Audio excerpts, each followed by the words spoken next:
مسلمہ کے فرزندوں، میں تم سے پوچھتا ہوں جواب دو، کیا تمہیں حالات کا علم نہیں؟ کیا تم نہیں سمجھتے کہ حالات تم سے کس چیز کے متقاضے ہیں؟ امت تم سے کیا مطالبہ کر رہی ہے؟ انسانیت تم سے کیا چاہتے ہیں؟ آخر کون اس قوم کو، اس معاشرے کو اور اس پوری انسانیت کو ذلت سے نکال کر عروج ادا کرے گا؟ آخر کون اس کو ذلت و پستی سے نکال کر عزت و سربلندی عطا کرے گا؟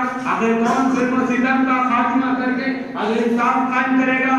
آخر کون جو ظلم و ستم کا خاتمہ کر کے عدل انصاف قائم کرے گا؟ کیا تمہیں تاریخ نہیں پڑھی؟ وہ تمہارے ہی اسلاف تھے جنہوں نے ستاروں پر کمندیں ڈال دی، بادل گرجے تو قہقہوں سے جواب دیا، بجلیاں کڑکی تو مسکرا گئے، اور تمہیں کیا ہو گیا؟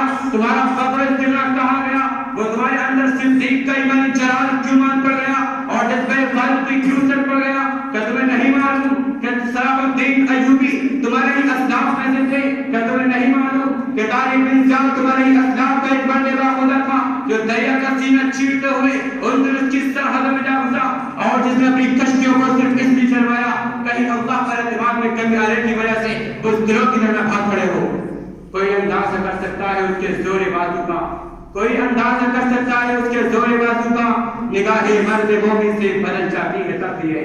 امت مسلمہ کے سبوتوں اپنی تاریخ پڑھو، معلوم ہوگا کہ تمہاری تاریخ میں کیسے کیسے جانور، کیسے کیسے جیادے، کیسے کیسے سکندر اعظم پیدا ہوئے جن کے عزم و ہمت کے سامنے پہاڑوں کو جھکنا پڑا، جن کے جوش ایمانی کو دیکھ کر پہاڑوں طوفانوں کی دریا کو تھمنا پڑا، لیکن تمہارا سمندر صحرا کی طرح کیوں ساکن ہو گیا؟ اس میں جوش طغیانی کی جگہ جمود کیوں پیدا ہو کر رہ گیا؟ اس میں مد و جزر کیوں نہیں؟ اس کی موجوں میں تراکم کیوں نہیں؟ ارے تمہارے پرشور سمندر کو تو ساحل سے نکل کر دشت و جبل میں پھیل جانا تھا۔